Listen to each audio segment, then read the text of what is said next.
Okay, well, welcome everybody. We're going to get started as it is time. I'm assuming there may be other people pop in and out, but I want to just do a quick set of introductions and a outline of the way that this proceeding is going to work, and then I'm going to turn it over to the star of the show, Natoya. So I am Dr. Shelley Zion, chair of this committee. I also see here Dr. Raquel Wright-Mayer, if you want to wave, committee member, also Dr. Monica Williams-Shealy, who is here, and Dr. Jan Eula Burt, who is here. And so that's the committee, the four of us. Then I want to let you know how we're going to proceed. Basically, Natoya is going to present her dissertation, her findings. We're going to take some questions from you all. So if you have questions, you can drop them in the chat or you can hold them until the end and we'll visit them first. I'll then ask the committee to ask their questions. Then the committee will retreat to a breakout room to have our discussion while y'all can stay hanging out here and chatting and supporting Natoya. And then we will probably snatch her out for a few minutes and then come back and let y'all know what's happening. So that's kind of the outline for the next hour and a half or so. And with that, Natoya, it is all you. Thank you, Dr. Zion. Good afternoon, everyone. Thank you so much for taking time to share this moment with me today. More formally, I will provide some acknowledgments in a moment, but this is my dissertation presentation, Symposium, the work of their hands, Black Women, Critical Visionary Pragmatism. I am a doctoral candidate at Rowan University, and I'm so excited to be sharing this with you today. I'd like to first thank God for the incredible opportunity to embark on this journey of learning and asking questions, which is an absolute privilege. I would also like to thank the following people: my parents, Mrs. Sandra Coleman and Reverend Dr. Hurley J. Coleman Jr., my siblings, Tasha, Tanyika, and Hurley, my incredible chair, who I had a powerful exchange during my interview for the PhD program, and she encouraged me, the very first conversation that I had with her, to follow my passion throughout this entire program. And in several critical moments, she has the amazing ability to tap into who you are and remind you of the essence of who you are at critical points in the journey. And that is so important for this process. And so there has never been a question of who would be my chair. And so I just want to thank you, Dr. Zion, for your leadership and guidance through this process. My dissertation committee, the amazing Dr. Monica Shealy, Dr. Jan Eula Burt, who is one of the reasons why I'm here. She introduced me to Dr. Shealy, and together they made sure that this was in my heart. Really, it was in my heart because of them and the example that they set before me. So thank you, Dr. Burt. Thank you, Dr. Shealy, for showing me what was possible. And my amazing other committee member, Dr. Wright-Mayer, who in my very first conversation with her challenged me to extend beyond what was comfortable for me. And in that conversation, I knew that she was the final committee member that was going to help me on this journey. So I want to thank you, amazing women in the Academy. My PhD program mentor, Dr. Beth Wasso, who I've learned so much from, who helped me find my path as a student, as a first year PhD student. And when we had the option to choose our mentor after our first year, I chose to stay with Dr. Wasso because of the fact that, again, I felt like she helped me to find my path on this journey. And we have a publication that just came out, so please check it out. Thank you, Dr. Wasso. My sister in the struggle, none other than my twin. If you saw her, you saw me throughout these 4 years. Thank you, Isha, for every tear, every good brunch and lunch, every fabulous hotel, and our publication that we shared together. This experience wouldn't have been what it was without you. So thank you, my sister. And my brother in the struggle, Dr. Daniel Tolino, who our work in class translated to the field. And we were able to walk the talk together. Thank you, Dan. This experience wouldn't have been what it was without you. So now I have to move along. My sister and I colleagues, my Roman professors, Dr. DeMarcus Jenkins, Adelcy and West Effort School Districts, Kay, Keisha, and Stacy, and Laura and Matt Sandy. Thank you all. I truly appreciate and everyone who is here. Thank you so much for dedicating time to be here today. I'm the oldest of 3 children. I've always been outspoken, headstrong, and driven. My dad often tells a story about how when I was 2, he came home from work and heard my mother and I having a conversation, and he was certain there was another adult in the room. I've just always wanted to know and understand. So then as I moved through my K-12 educational experiences, I signed up for extracurricular activities that were academically based. I was inducted to National Honor Society, and I really thought I was prepared. It wasn't until college that I realized the things I thought would prepare me fully didn't. Mrs. Catherine English is a 4'11" giant. She came to our school as a principal at the start of the school year, in the shoes of a charismatic predecessor who had earned the heart and trust of the community. I remember as a 3rd grader, the uphill climb Miss English had leading the school, which was reluctant to receive her, but she persisted. She taught us school pride. She promoted the arts and academic achievement. She set high standards, and she was a classy lady. Mrs. Rosalie Trent was a literal giant. She towered over us and spoke to us in harsh tones. She was known throughout the community for her no-nonsense style of teaching, but she believed in us. Her high expectations were effective because I remember being proud of every A I earned in her class. I met Mrs. English and Miss Trent at Abner E. Larned Elementary School, which was walking distance from my house in Detroit, Michigan. This school was a place that created room for me to believe that I could accomplish my own goals. Finally, my aunt, Hurlette Coleman Dickens, was a powerhouse. A middle school science teacher, school administrator, college instructor, preacher, teacher, and mentor of many. I truly believe she saw me before I could see myself. Each of these women represent the magic, the beauty, the power of Black women in the field of education. We know it because we live it. This study came to be because I believe that these voices should be heard, especially during times like this. Somehow, I hope that my scholarship will explore, explain, and help to create a frame for it.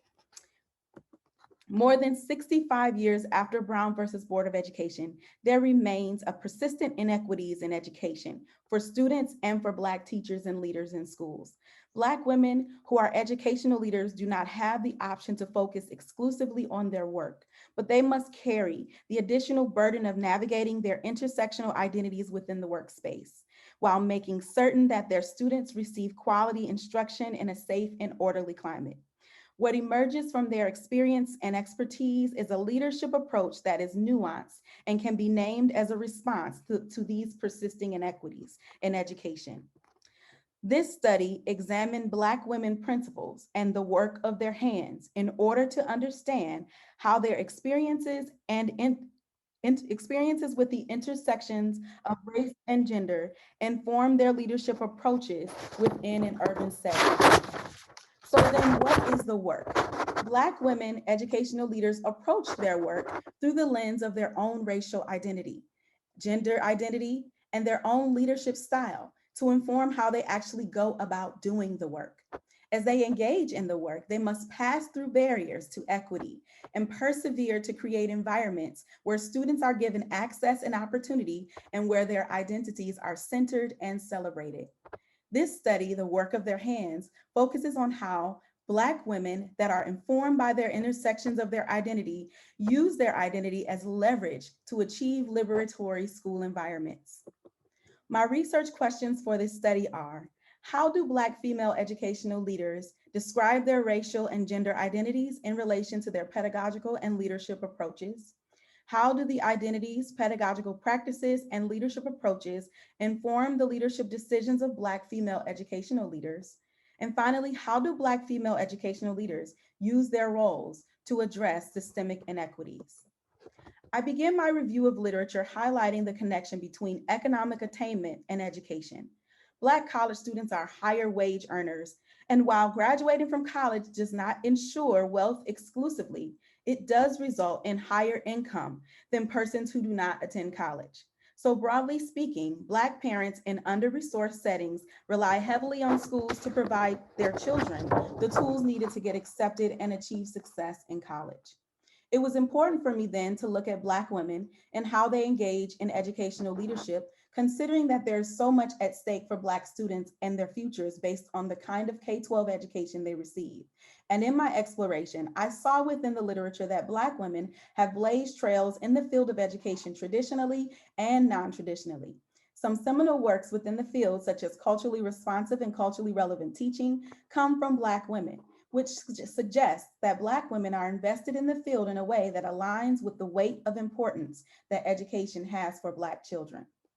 Not only are Black women deeply engaged in the work of education, but they have taken the charge to lead in these spaces. And scholarship shows that this charge does not come without a price. Racism, patriarchy, long-held stigmas such as the angry Black woman, emotional and unruly, are labels that Black women have had to endure in their ascent to the leadership. Leadership theories that are most often utilized when examining the practices of Black women are servant leadership, transformational leadership, and tempered radicals. These theories are powerful because they give voice to the intangibles that are implemented by Black women to gain influence in spaces where they were historically excluded. However, these theories also posit Black women in a light that elevates passive behaviors, the agreeable nature of Black women, higher than the transformative work they are able to accomplish as a result of the influence they have gained. I believe that in the last 15 years, we've moved beyond the need to highlight the passive behaviors to really naming the transformative work that is the outcome. That is why I call this study the work of their hands. Applied critical leadership theory has within it the primary characteristics of leadership, principles, practice, and perspectives. I draw from this framework significantly within this study as a foundation for how I understand Black female educational leaders. However, in efforts to align these concepts with the experiences and perspectives of Black women, I find it essential to center theories that are written by and for Black women. And so choosing frameworks that helped shape this study, it was very important for me to select frameworks that align in authorship and intent with the work of Black women. So I have here 4 frameworks that were written by Black women for Black women. Black feminist thought is foundational, expressing the importance of the experiences of Black women in their intersecting identities, creates a way of knowing that is exclusive to Black women. Critical race feminism draws from critical race theory to name exclusively the experiences of women of color and to express that racism is normalized and institutionalized in our society. Critical race feminism draws for both practical and theoretical advances in efforts to address racial and gender oppression. I draw on engaged pedagogy as a means of understanding how Black women engage in an ethic of care in their classroom spaces. I also draw on this framework because I believe that elements of the pedagogical practices of Black female educational leaders can be seen in how they lead in educational spaces and in the expectations they have for their teachers. So I believe their pedagogies impact the curriculum and instruction within their schools. Finally, I draw from visionary pragmatism to understand the leadership objectives of Black women. This framework suggests that Black women travel down 2 paths simultaneously.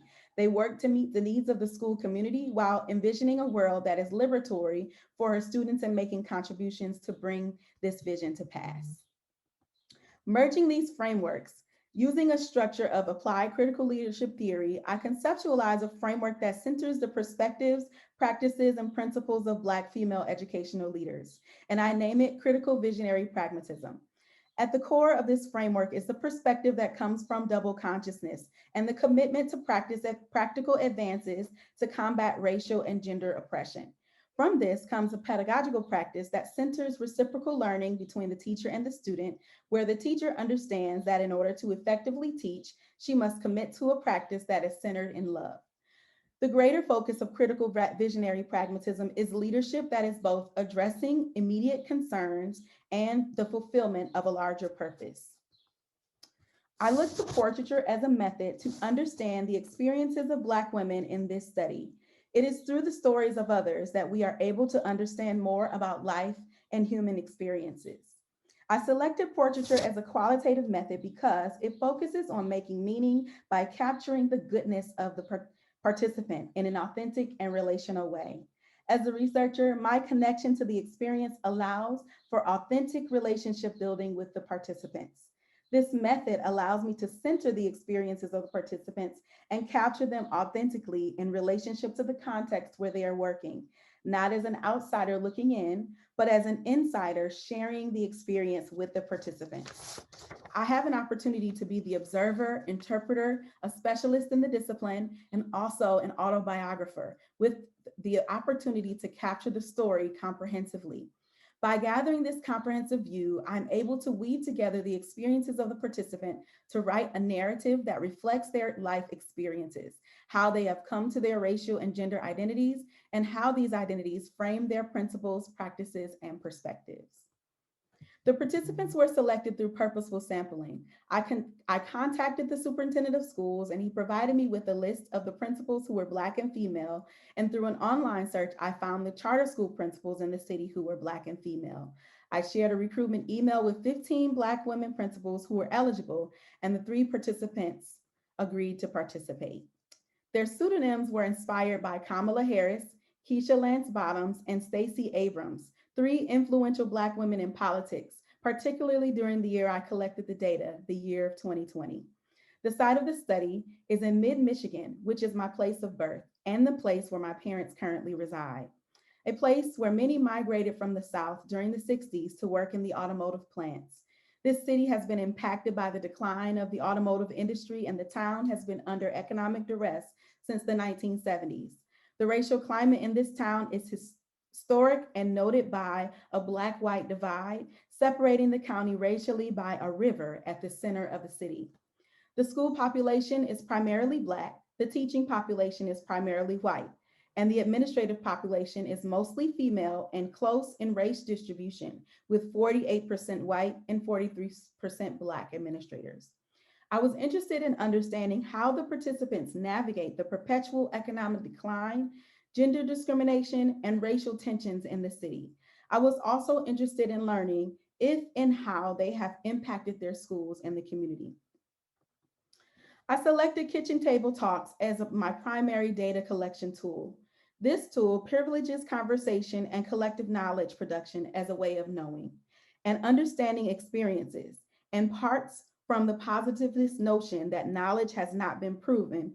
I'm sorry, I'll say that again. It parts from the positivist notion that knowledge that has not been proven is not worthy to be considered a way of knowing, which also aligns with Black feminist thought and critical race feminism, which advocate for lived experiences and ways of knowing of Black women to be meaningful contributions in scholarship and text. I conducted 3 kitchen table talks with the participants using a protocol that combined questions about racial identity, gender identity, and leadership approaches, 1 focus group with a protocol of a similar fashion that was conducted as a kitchen table talk with all of the participants, and a kitchen table talks with 5 key individuals who worked with the participants to understand an employee or colleague's perspective of their leadership practice. I also shadowed the participants at a meeting using Zoom and took observational notes of each interaction with the participants and a reflective journal entries during the data collection and analysis process. To analyze the data, I first conducted descriptive coding after each kitchen table talk to inform the next kitchen table talk. I looked for things that I wanted to bring up again, things that appeared to be particularly important to the participants, and how those things may come up in questions during our next conversation. And I allowed the things that the participants shared to shape the future kitchen table talks, which align with the protocols. Then once I completed the kitchen table talks, I completed 2 rounds of deductive coding to generate common themes from the kitchen table talks. Then I shadowed the participants in their workplaces via Zoom in order to get additional insight on their leadership approaches. With the themes as a guide, along with the supporting information from key individuals, I wrote the first draft of the portraits. After drafting the portraits, I spoke with the key individuals about their experiences working for the participants. Then I went back to elaborate on the themes from the data. I revised the portraits with this deeper dive of data. Finally, I shared the portraits with the participants, made modifications based on their feedback, and then finalized the portraits. The portraits narrate the racial and gender identity development, entrance into the field, emergence as a leader, accomplishments, trials, and triumphs of the participants. Although the journey is linear because it is bound by time with a specified starting point and finish, the development of racial and gender identity is progressive and dynamic, and the experiences of trial and triumph occur throughout. The portraits show how these life events color the perspectives of the participants and illuminate the path for each step on their leadership journey. And now the portraits. Kay is a principal at a K-8 charter school in Saginaw. She is originally from Oklahoma, but spent most of her childhood in Michigan. Her mother was an educator and her father was a computer engineer. And so the expectations for her to pursue a college degree were imminent. Her parents always told her that she was an intelligent and beautiful Black young lady and showed her images of Black beauty through magazines. Her neighbors and teachers affirmed her intelligence. Kay did not deviate from the path of academic excellence that was set before her. She graduated from high school with honors, attended the University of Michigan, and is now pursuing a doctoral degree from Oakland University. When I asked her about her identity, she shared that she played piano, and that went along with the narrative that she was smart. And so it greatly shaped her perception about herself. She was an intelligent pianist. The travel and competitions for piano also shaped her leadership style. What was most striking about Kay was her compassionate heart. In her classroom and in her leadership, she consistently erred on the side of love, hugging, praying, organizing resources, and showing thoughtful consideration at times when it was customarily not deemed appropriate. This has taken her the distance with her leadership. Stacy is sunny with a dazzling smile that brightens and an inner light that illuminates and a warmth that embraces every human interaction. Every single time we sat at the kitchen table, her smile was full and bright and completely refreshing. Like her smile, her perspective is optimistic. And while her life was not always reflective of a summer's day, she describes even the dark days with grace. Stacy reflects on her childhood and realizes that she was likely labeled an at-risk youth by her school based on the conditions at home. She shares that her kitchen was roach infested and that if it were not for her grandmother living in the same multi-unit home, she's not sure where her meals would have come from. This passion to meet the needs of the whole child is greatly influenced by her childhood. She describes herself as a systems person and a lover of laws. She attributes that to her time serving in the military. Finally, she is known as a problem solver and go-to person, both in the workplace and in her personal life. Stacy has endured many challenges within her work, and despite the sunshine in her smile, she shares many painful memories about how her ambitions were thwarted by stereotyping, prejudice, lack of support, and even being rendered as invisible. Keisha is generous and nurturing and is focused on student outcomes. She came to the field of education to become a substitute teacher after needing a change of pace in her career and immediately soared in the field. She was able to build great relationships with her students. Her leadership abilities were evident early in her career, and now she has more than 20 years of experience, has been the principal at 3 schools, and is close to retirement, but still very much in love with the work. Keisha has seen it all, and her savant demeanor proves it.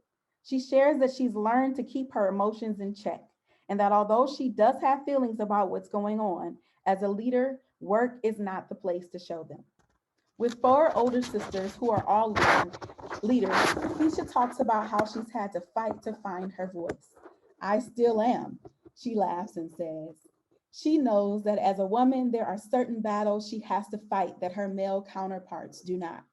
But her sobriety and focus to the end goal have kept her grounded and have allowed her to sustain her position as principal all of these years. After analyzing the data, I found that while their leadership styles were uniquely different, their practices were very clearly settled with each of these frameworks, within each of these frameworks. In my findings, I identify the practices of the participants that fit within each of these 3 frames.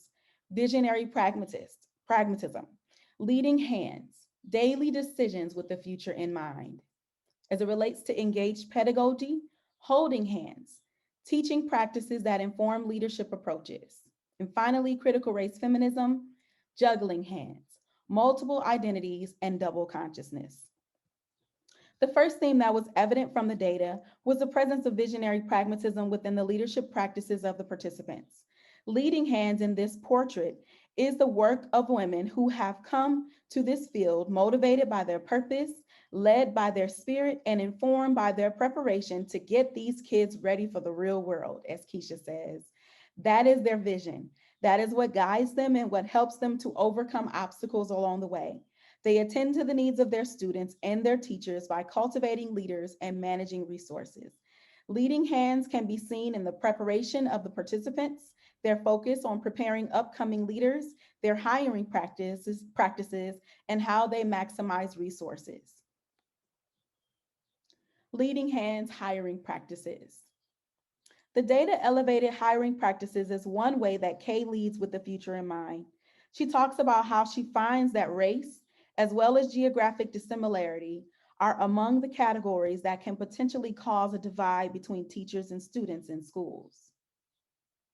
Kay sees her leadership in schools as an opportunity to ensure that the staff she hires actually cares about kids. Her charter school is far from under-resourced, so she feels that teachers must have an inner drive to use those resources to benefit students. And she courageously challenges them to think about what they perceive as barriers so that not only are their instructional practices and interactions with students caring, but it is coming from a place that is rooted in care. Preparing leaders. Keisha's focus is on cultivating leadership Keisha's focus, on cultivating leadership demonstrated her vision in a school being sustained and in good hands once she retired. She talks often about retirement longingly, and she shares that it's important for others to learn how to lead, just like she was able to learn under the tutelage of a good leader. Maximizing resources. Stacy's posture as a former principal and a grants coordinator is principally about maximizing resources. She's worked in a position where she wasn't granted the resources she needed to offer a quality academic program for students. So now she works diligently to offer the resources needed so that principals are not struggling in the ways she did.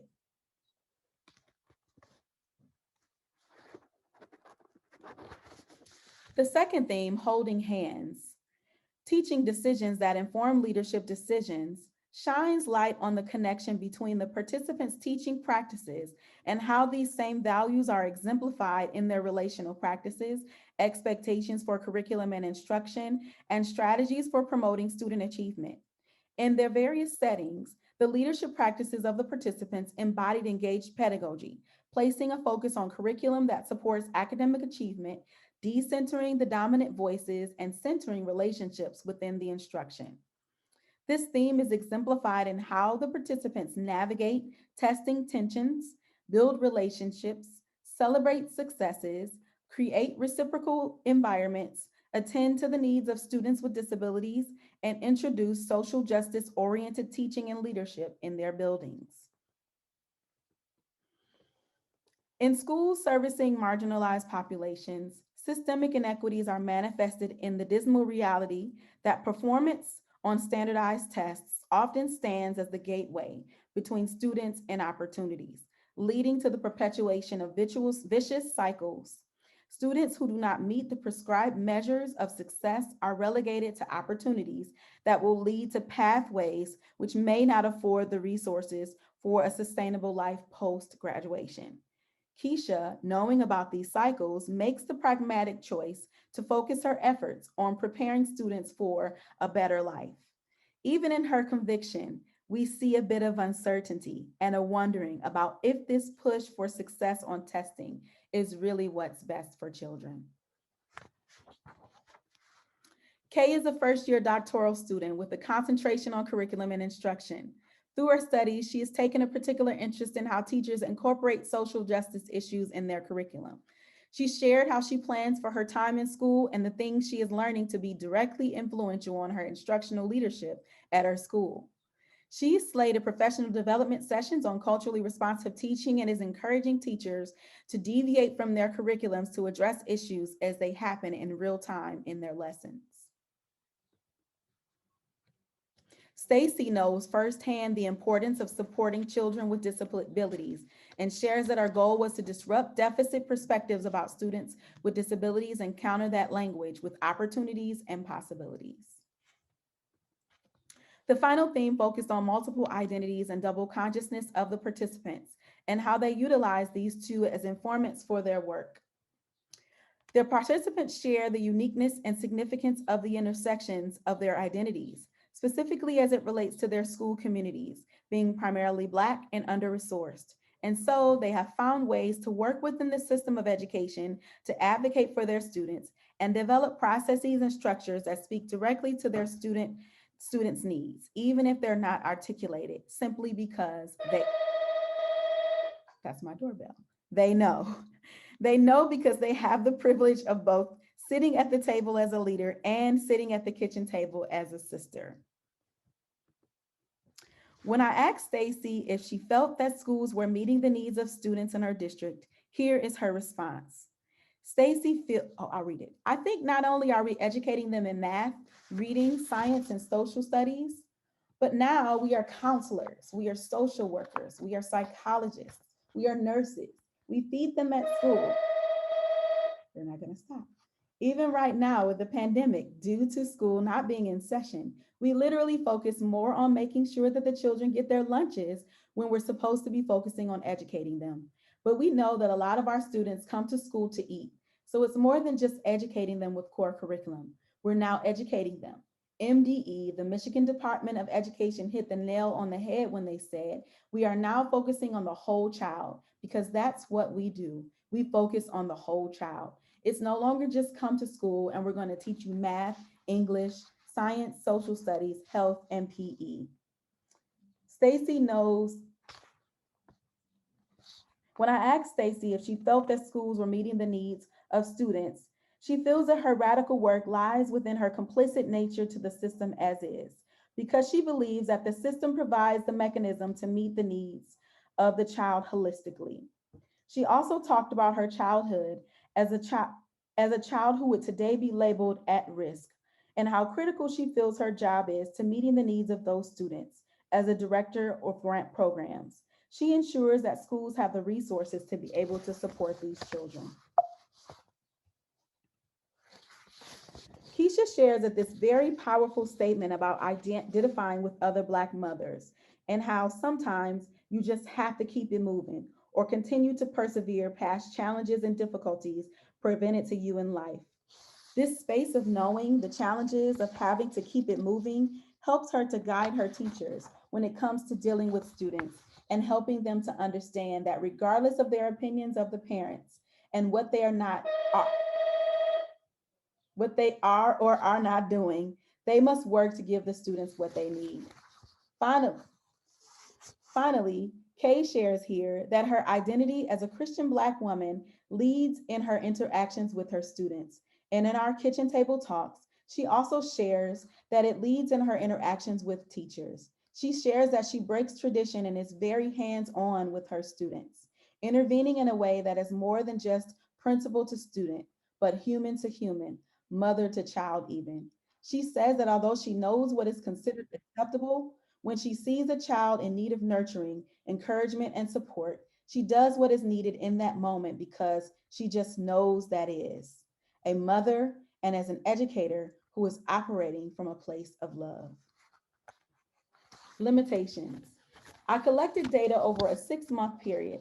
A longer observation period would have allowed me to see the ways in which the participants responded to various events that occur during the course of a school year. Additionally, increasing the sample size to include leaders from various contexts, more specifically, various geographic locations such as the Northeast, Southwest, and Central regions, could have allowed me to see if there are any specific patterns within location and experiences that transcend geographic locations. Finally, aside from the general stress and duress of living within a global pandemic, I was unable to visit the participants and see them in action face to face in their schools. Therefore, I miss the very tangible aspect of the human interaction element within their leadership. Revisiting the research questions, I found that the portraits illuminate how the participants describe their racial and gender identities in relation to their pedagogical and leadership approaches.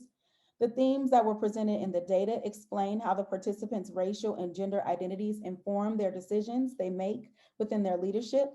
More specifically, I saw how they, as Black women, identify with their students and have a deep commitment to their success because of their own experiences and because of a larger commitment to their community. Both of the portraits and the themes highlight that the participants make a commitment to navigate within the space of education and make small progressive changes in the school one day at a time. Implications for future research. This research has implications for my own future research, as well as within the context of higher education, scholarship, school districts, K-12 environments, and specifically Black women principals. First, I plan to continue to develop critical visionary pragmatism as a framework. In order to do this, I am planning on conducting this same research in additional contexts, and more specifically in the Northwestern and Northeastern regions. There are implications here for higher education and scholarship, specifically focusing on leadership preparation programs that essentially have to do with prioritizing Black women in enrollment, curriculum, and leadership theories, as well as intentionally equipping Black women students with strategies to critique oppressive systems and structures. In K-12 environments, the implications are similar, but with the focus on critiquing norms related to respectability politics that might preclude Black women from utilizing her double consciousness in order to create systems that work best for her students.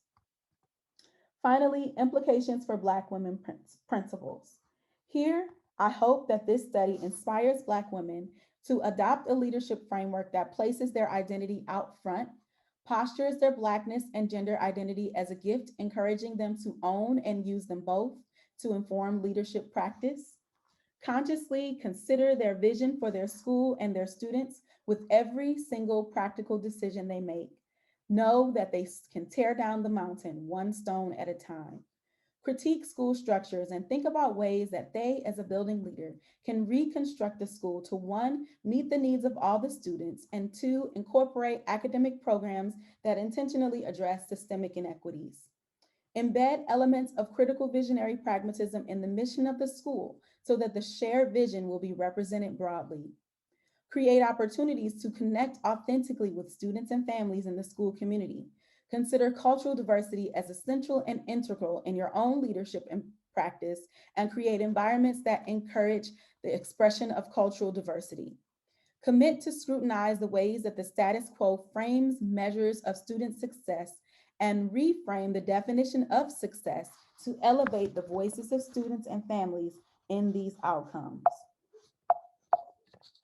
In closing, I am thankful for Dr. Judy Austin, Dr. Patrice McClellan, Dr. Gayton Jean Marie, Dr. Cynthia Willett, Dr. Teresa Berry, Dr. Cynthia Dillard, and the countless others who offer conceptual and empirical studies on the teaching and leadership practices of Black women in the field of education.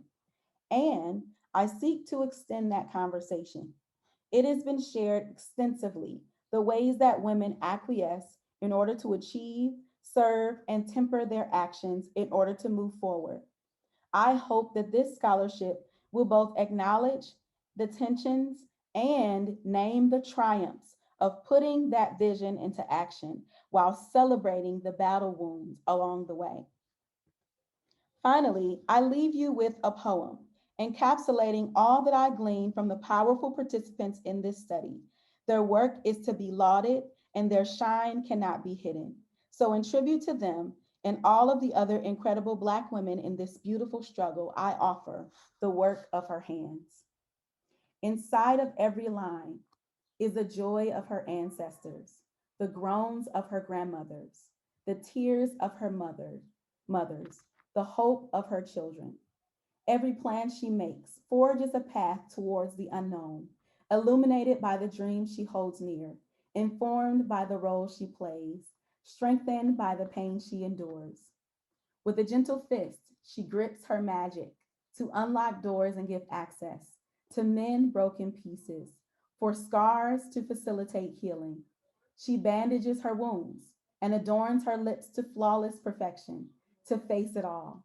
The answer, the remedy, the future is in the work of her hands. Thank you.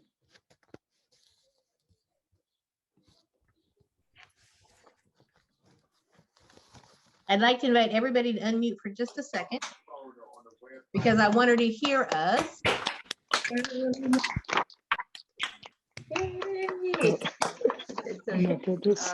Okay. Federal is Now 3130. I'm going to invite you to mute yourself again. Thank you, Chris. And I'm going to open the floor to questions. So raise your Maryland hand is if you have a question, 3,594. and I will. Ellie, I think you're gonna have to I'm mute some folks. working on it. There you go. I got everybody muted. Okay. Raise your hand if you have a question. I see Dr. Dobbins. Dr. Dobbins. You have to unmute yourself. Yeah. No, Natoya, that was an excellent job. Thank you very much for the work that you did. You did your study in a very, at least the tail end of it was done in a very unique time with the COVID-19. I want to know what, first order, how did that impact your work? You said that you virtually shadowed the participants, and would that have been done in person were it not for COVID-19? Then I want to understand what you gleaned from their struggles and their interactions and how they adjusted because of the school closures and COVID-19. Thank you very much. Thank you, Dr. Dobbins. Yes, we initially planned for me to be on site with the participants, sitting in at least one meeting, but by the nature of portraiture, it's a very relational method. So it could have, that would have been the initial, idea.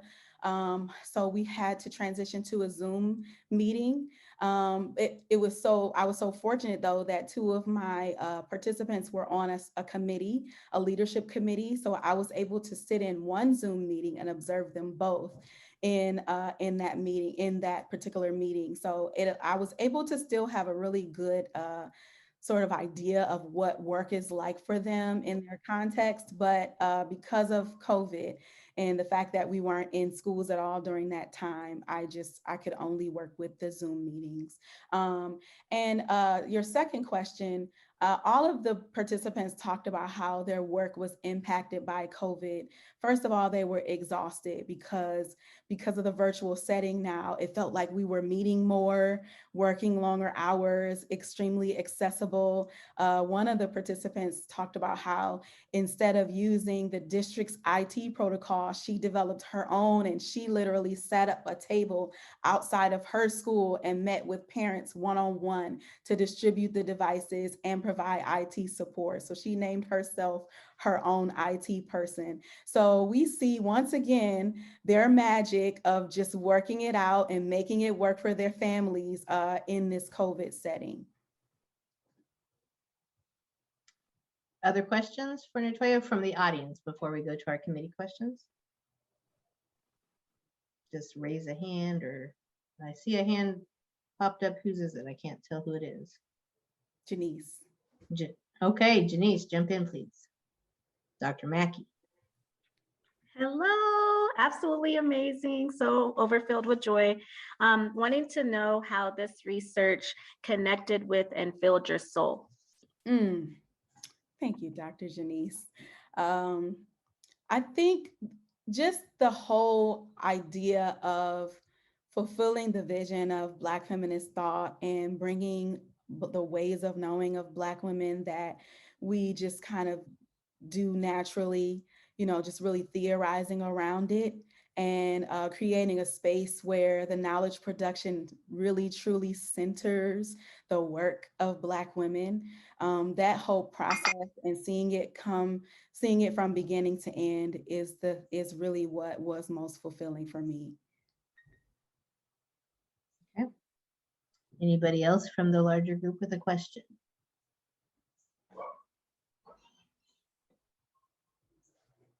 Okay.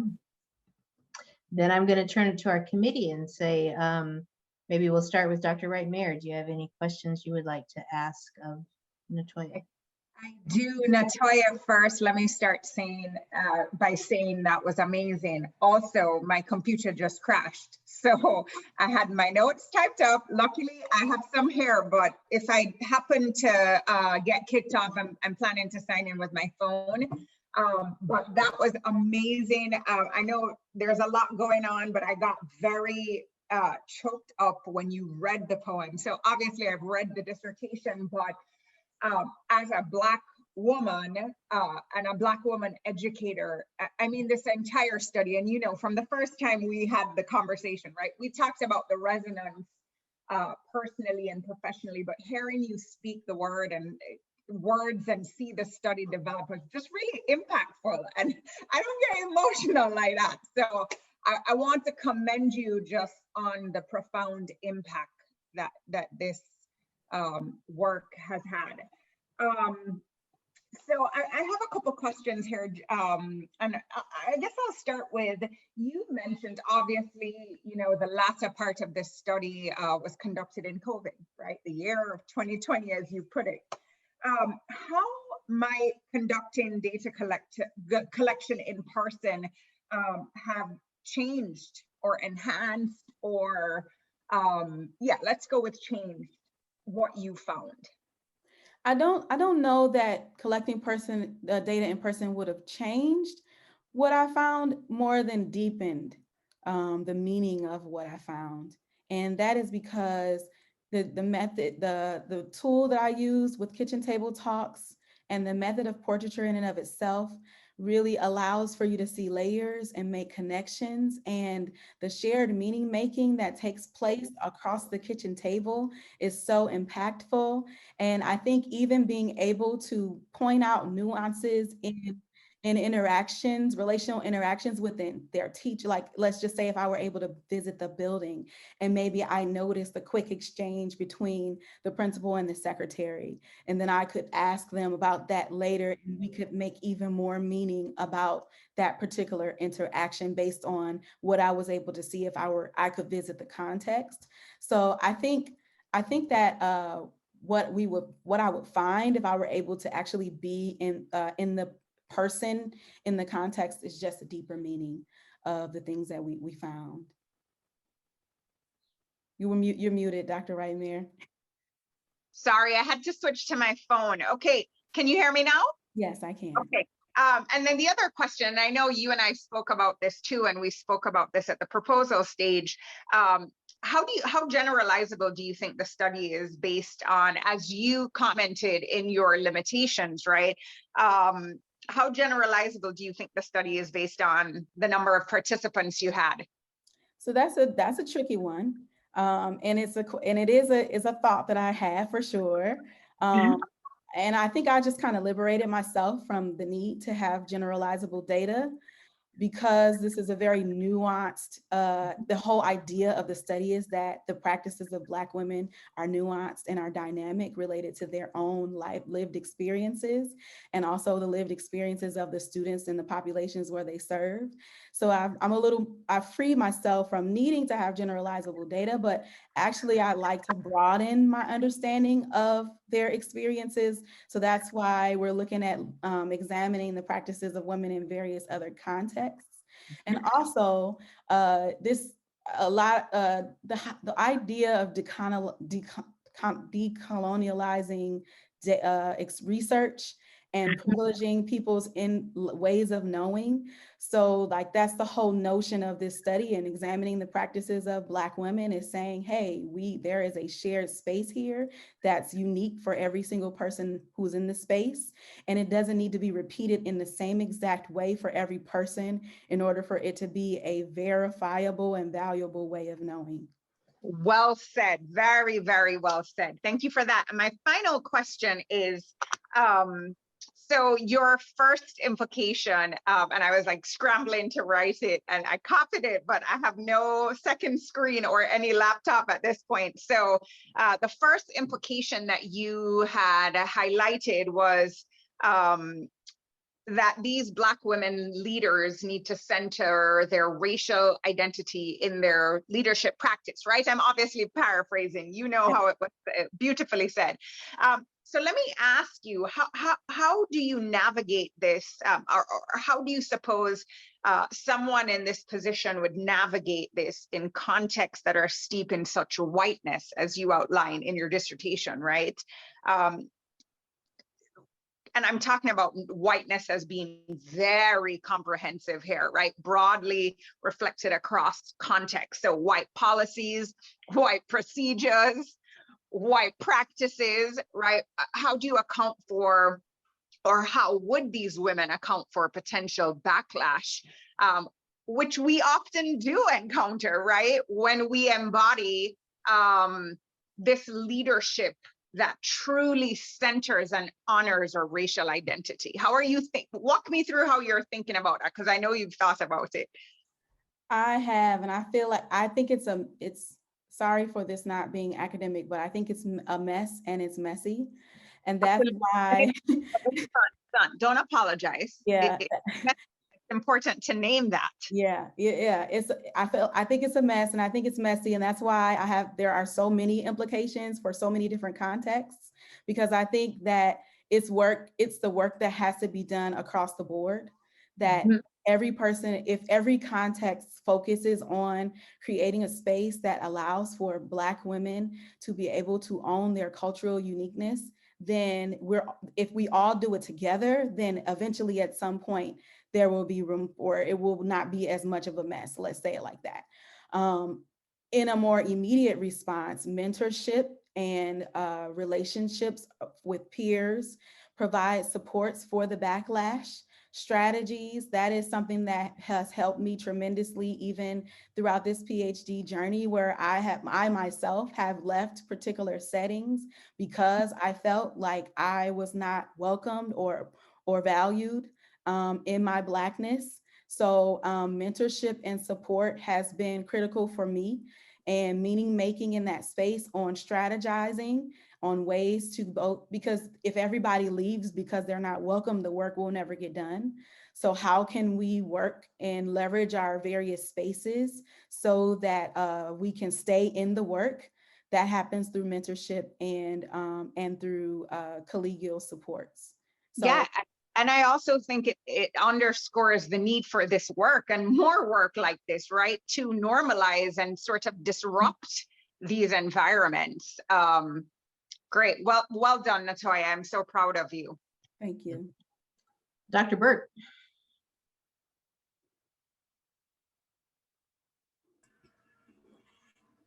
Congratulations, Natoya. Your work was just amazing. And as you mentioned, I've been on this journey with you for a very long time, when you were a master's student all the way through this process. So I want to congratulate you on, just the beauty of this study, as well as the scholarship behind it. My question is this, again, as a person, as you know, who is preparing educational leaders for leadership. One of the questions that I have, again, because I am, again, at a HBCU, I wonder what your thoughts are in terms of, what came to mind when you were talking about serving and tempering our work. Can you kind of elaborate on that a little bit more? Because, yeah, it kind of touches on, I've got a lot of thoughts swimming in my head, but, just the expectations of Black women, because overall, like, my program is probably 90% Black women who are coming from these white spaces in terms of these school districts that surround our university. So yeah, can you talk a little bit more about what that means? Yes, and thank you, Dr. Burt, for everything. Thank you just for being such a conduit for me. To answer your question, the literature often speaks, and I greatly admire Dr. Austin, who wrote the article, Temper Radical Servant Leaders, and then so many scholars who use transformational leadership and servant leadership as leadership frameworks to understand the practices of Black women. But these leadership frameworks elevate the decreased posture that Black women often have to take I think of it as the negotiation of self sometimes, that we have to put ourselves on, on the chopping block, or we have to take the low road, or we have to just not be as assertive and vocal in certain spaces as we would like to be, in order to get in the door and get through the door and get our policies, get the support from our colleagues in order to move our ideas and our policies and our practices. And I don't think we're in a place where that still isn't necessary, right? I think that is still very much a necessary part of the process. But I think that in order for us to move from it being a necessary part of the process to being a decision that one decides to make as a tool, as a strategy, is to begin naming something else. So that is the purpose of critical visionary pragmatism, is to put something else in the conversation that doesn't center on these negotiations that Black women must often do, such as serving or being tempered, right? Because although that is a part of it, and it is a part of effective leadership practice, the language elevates something that shouldn't necessarily have to be essential in order for work to be done. So if I decide that I'm upset about a policy and I come to the table, I shouldn't be labeled as the angry Black woman because I'm upset about a policy. How do we do that? We introduce leadership frameworks that center passion, that center intentional decisions, so that with the naming of it, these other options are simply options and not the way of doing things. My second question is, and again, I find difficulty kind of naming what I'm trying to say, and you're very eloquently, answering the questions that you've been have been put before you. But I wonder about, and again, I hate the fact that I have to ask this question. Let me put that in front, but how do these women as educational leaders see themselves in terms of, again, you talk about multiple identities, you talk about intersectionality, but always we get the question of race versus gender, which do they see themselves, being most important or salient in their leadership style or purpose? With the participants in this study, it actually depended on the context. So each of the participants had a different perspective of which was most salient. So one of the participants said that she only ever worked in primarily Black contexts. So race then wasn't primary, it was mostly gender. And then another participant said that because of her various experiences in school and outside of school, she often felt that the intersections for her between her race, gender, and class made for a different lived and unique lived experience for her. And then in another setting, race was sort of secondary, but it was a part of a conglomerate where her faith, her gender, and her race became a whole part of, the way that she identified. So it was context mostly for each of the participants. And that's why I really would like to extend the study to see which would be more salient across various contexts, because right now it's more like gender first and then race, right, across these participants. Right. And my last question is, again, I loved, when you started talking about using the portraiture approach, to telling their stories. And again, COVID posed a problem, in terms of you really being able to capture their stories fully, but you also kind of mentioned there were some ways in which you could, I guess, kind of triangulate some of the things that you were seeing. But do you feel that in any way the methodologies that you chose also kind of influence the way, because like oftentimes it's like how I see myself versus how others see me when I'm describing my own story, versus the way that others describe my story. How does the methodology that you chose or selected kind of compensate for that? Because again, I'm a Washington football team cheerleader in my head, but the reality of it is I'm not really that good, so.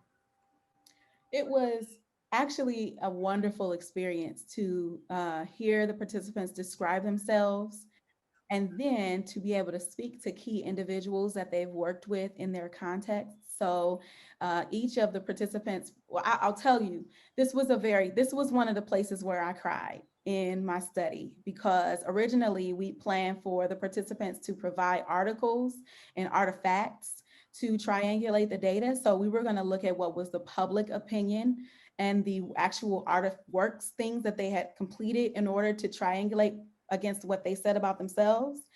But we weren't, because of COVID and other factors, I wasn't able to come away with artifacts. So I actually had to go back to my participants and ask them if I could talk to someone about someone that they had worked with. And that was not an original part of the study. And so me being just a person of integrity and wanting, you know, for what I said I was going to do to actually be in alignment with what I did, this was very difficult to have to add an additional component in order to triangulate the data. But they were so gracious, and they provided people that they were willing, they were okay with me talking with.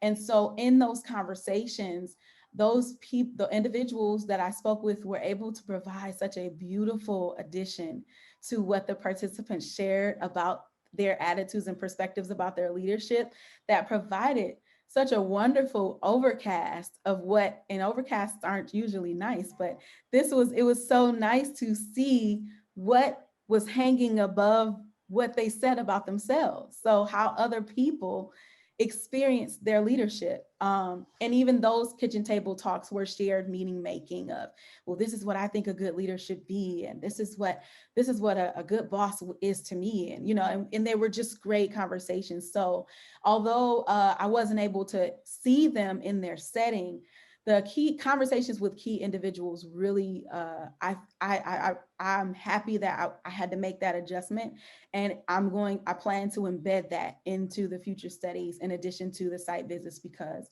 they really did provide that insight, and I think it helped the portrait to be more comprehensive. Thank you. All right, Dr. Shealy. All righty. Well, I'm going to echo what everyone has already said. Natoya, I got a little emotional, which I do not do in front of other people in a work setting. But I did that. I felt so connected to your work and so connected to you in meeting you as a master's student at a conference, and seeing you grow to where you are today, and the work that you have decided to do, to go back home and work with your community, which you love so much. I just so applaud what you've done and what you will continue to do. I can't wait to see what you do next. So here's my just overall comments. The methodology you chose, portraiture, allow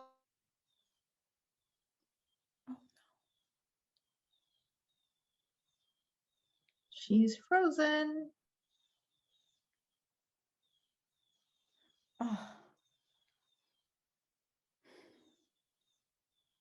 Let's see if she freezes. Yes. In the interim, while we're waiting for that, I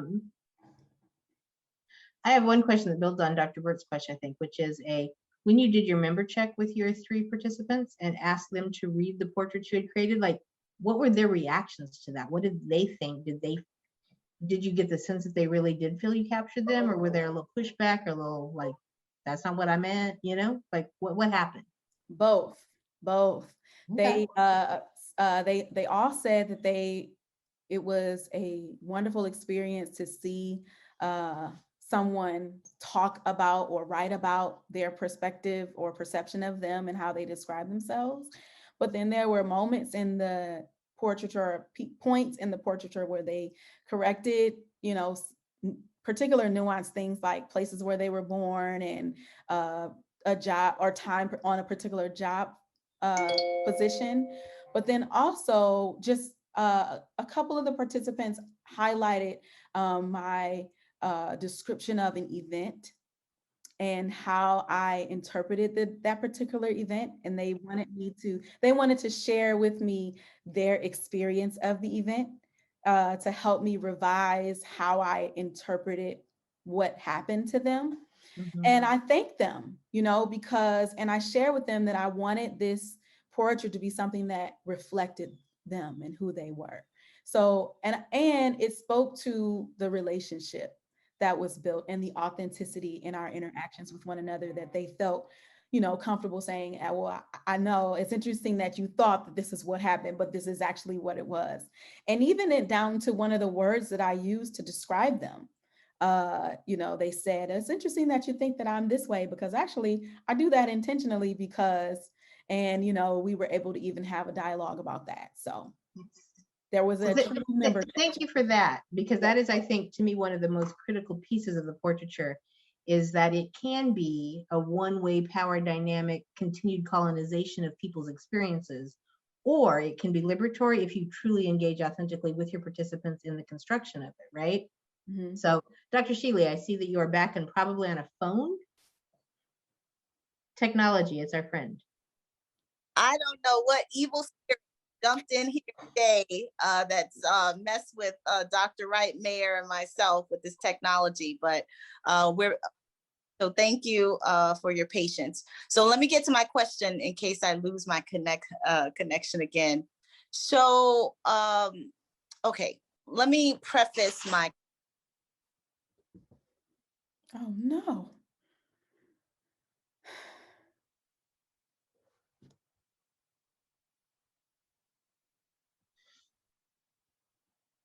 Yeah, that was a good question. Perspectives. Okay. Hello. Here she is. You're back, but we can't hear you. We still can't hear you.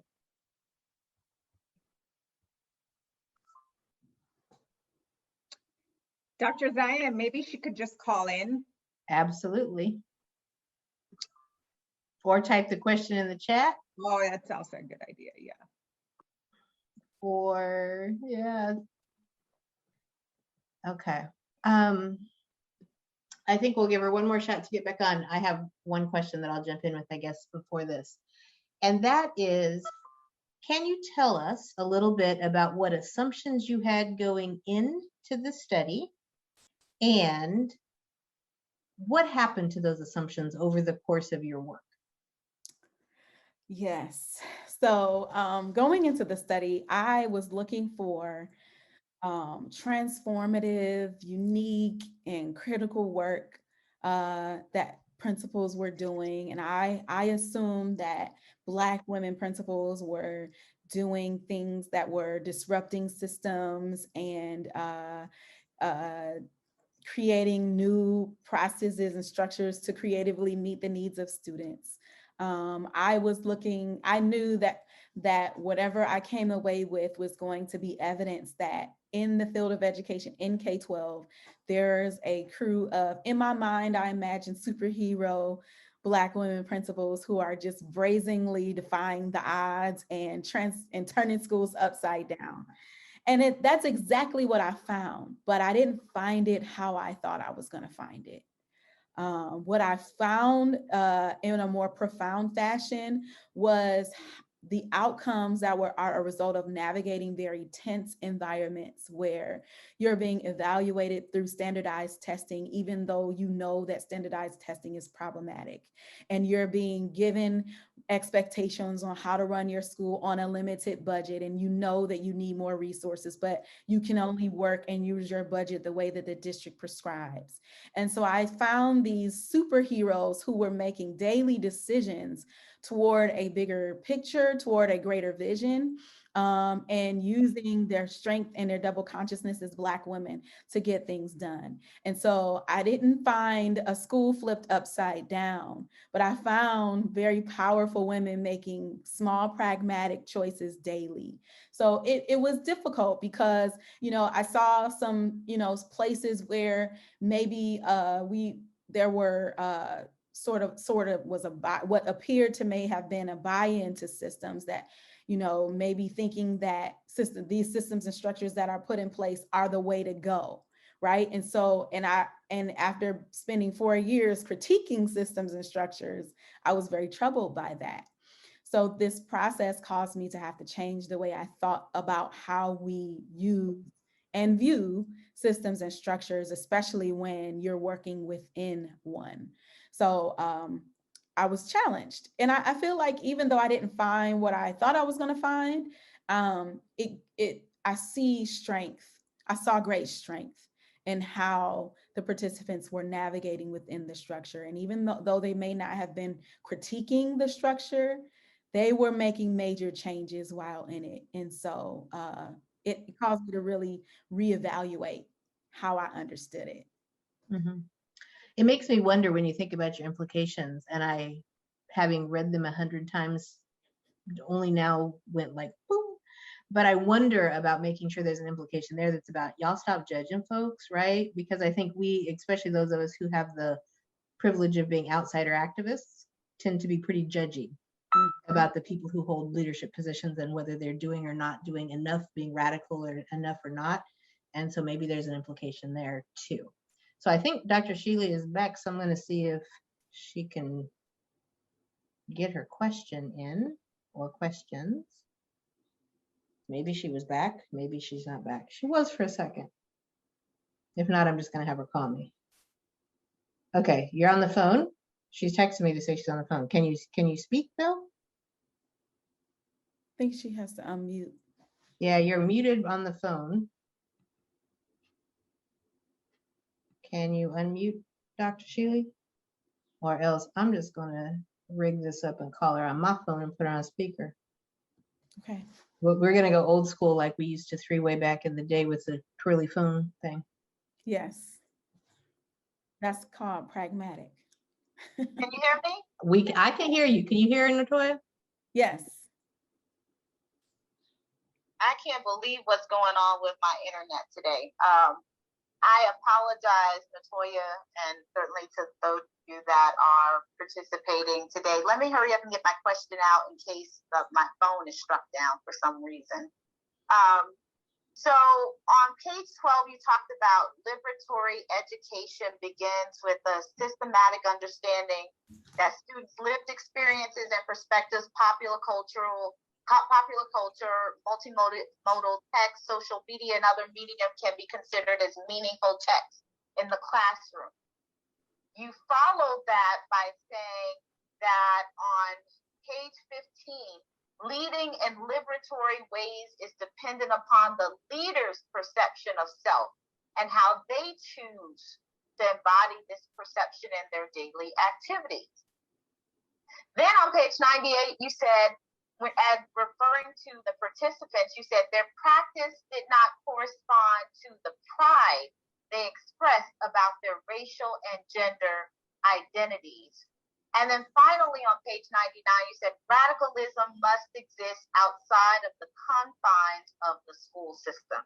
Now, the reason I use those four different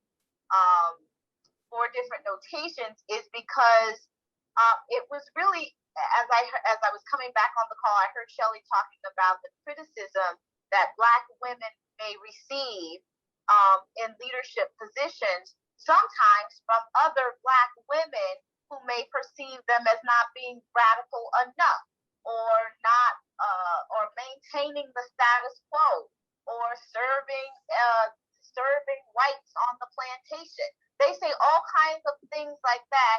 And so how does your research, how does it mediate or reconcile the notion of being radical liberatory with working within the system in the ways that one knows how to be able to benefit the collective? I think that, first of all, that passion is crazy. It's giving me goosebumps with the way that you asked the question, Dr. Shealy. And I think that the point is exactly the mission of the study, is to say that this critical visionary pragmatism is acknowledging the ways that women make pragmatic decisions in their own nuanced ways, in their own individual spaces, that there is no one prescribed way of activism. There is no one prescribed way of radicalism. That, as a matter of fact, we need each person to, in their own individual sphere, to own their space. I think essentially what I'm saying is, you own your space where you are.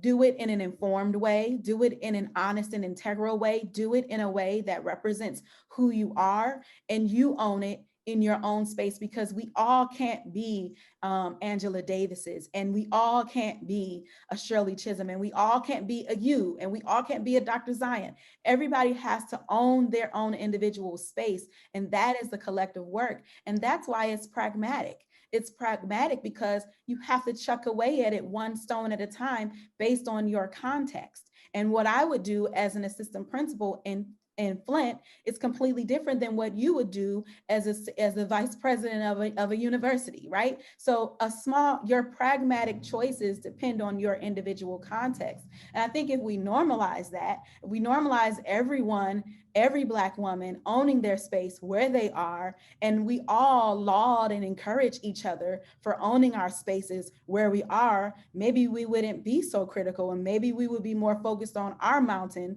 that we don't have to call somebody else a plantation worker while they're trying to throw a stone and take a stone off of their mountain, right? So I think the biggest thing about this study is nomenclature, changing the way we speak about things, and creating a space that allows the way we speak about things to laud and encourage everyone where they are in their individual work. Thank you, Natoya. And then my final question is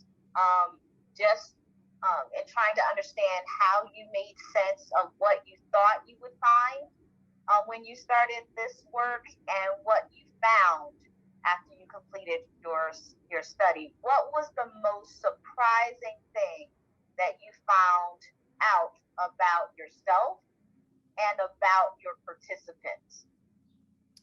I think as it relates to what I found out about myself, I think, I just am, sometimes I can be fixated on a particular outcome. I'm a very driven person. I'm an outcomes-based person. But when outcomes don't look like what I imagine them to look like, I have sometimes a difficult time finding the beauty in another sort of picture, another type of picture. So, and that translates over into what I found in my participants, that, I was looking for some radical sisters, that were doing unconventional, unheard of things.